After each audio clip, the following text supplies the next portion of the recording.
Hey guys, thanks for tuning back into the channel. Today we're going to talk about some of the new updates on xTool Creative Space and talk about all that's changed. So to start off with, we'll want to create a new project. So here I'm on my blank untitled canvas. First things first, I want to make sure that I have the newest update on xTool Creative Space.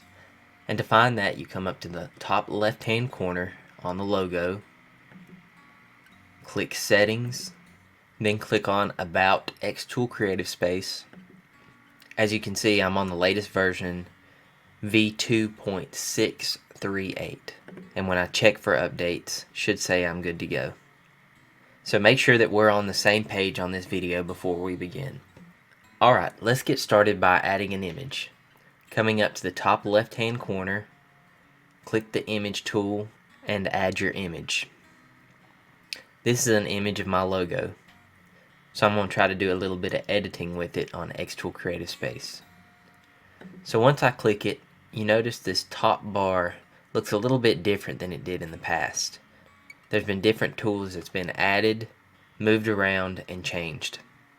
So we'll start off here with the cutout tool because all this is pretty similar to what's been in the past. The cutout tool is a new feature that pretty much takes over the edit tool. And I've received a lot of different comments over the last few weeks about where the edit tool went. So it's pretty much just moved. So once I click cutout, it creates an AI cutout. And what this is doing is just removing all the white space via an AI platform. I can use the tools under the word edit to change around this image to look more how I want it to look. So as you can see, the left is the original and the right is the preview. I can retain some of the original by just brushing over it. You can see the brush size is really small right now, so I can make it bigger and retain some of that original there on the right. Or I can remove doing the same thing.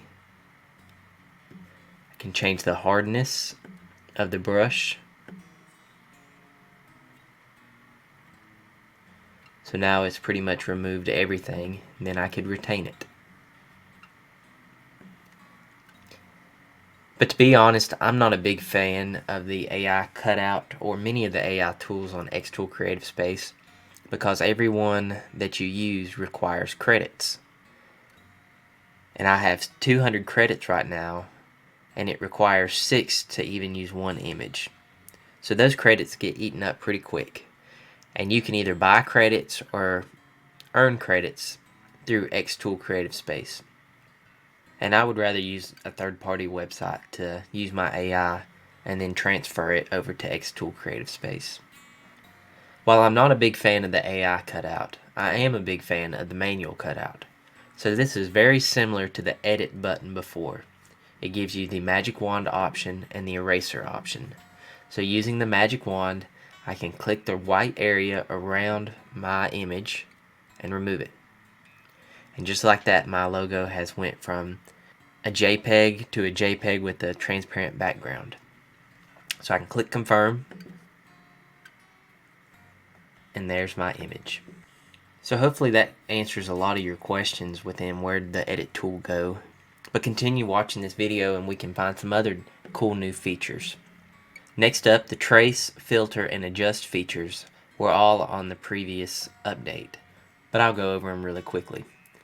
So on the trace feature, it just traces around all images, words, and lines to pretty much create your file as an SVG file. So you can click save there, and as you notice, I have an image that I could engrave and one that I could cut out. It's a pretty beneficial feature. Next up, the filter button. This just gives you different image types that you can filter. Mostly this would work on actual images rather than logos or outlined images. But one thing that's new is this AI filter, where there's different AI options to filter your image. Again, it requires credits, so I'm not going to use it for the sake of this video. Next is the adjust tool. Just like it was in the previous update, you can make some adjustments to your image based off of the color. I don't usually use this very much either. Next up is another new feature, the HD Enhance feature. So this will pretty much just enhance your image, make it less pixelated. So you can see this image here is a little bit pixelated. Using the advanced function will help it look a little bit better and cleaner.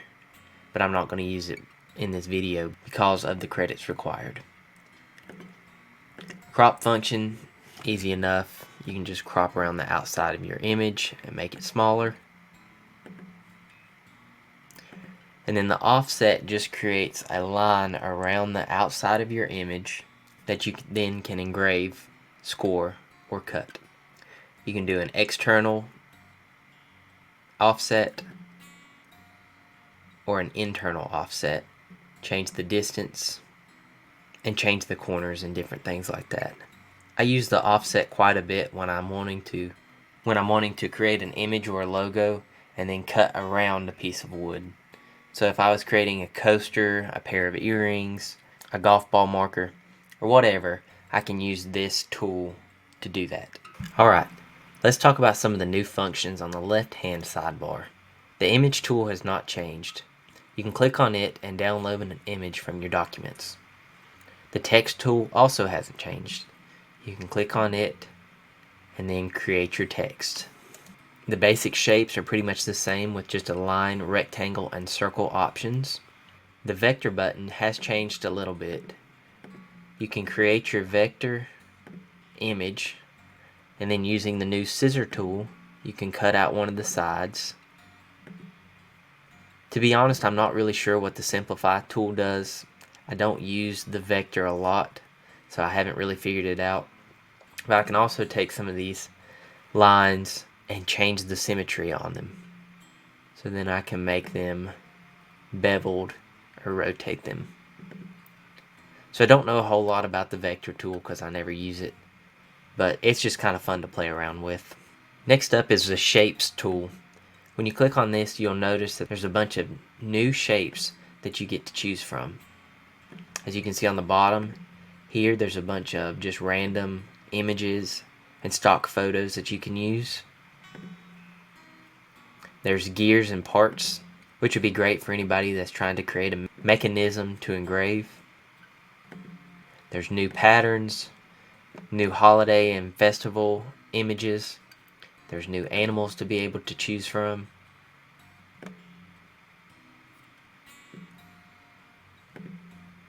New plants, borders, and then the normal basic shapes.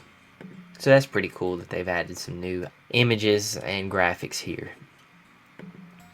Next up we have our applications. The first few are pretty much all the same. The measurement tool is new, so I can measure the distance between two different points.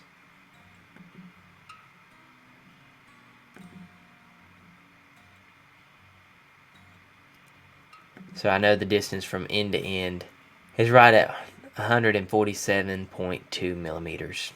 And I can change that to inches by going to the top, go to settings, and then changing the unit from millimeters to inches. So 5.795 inches from end to end.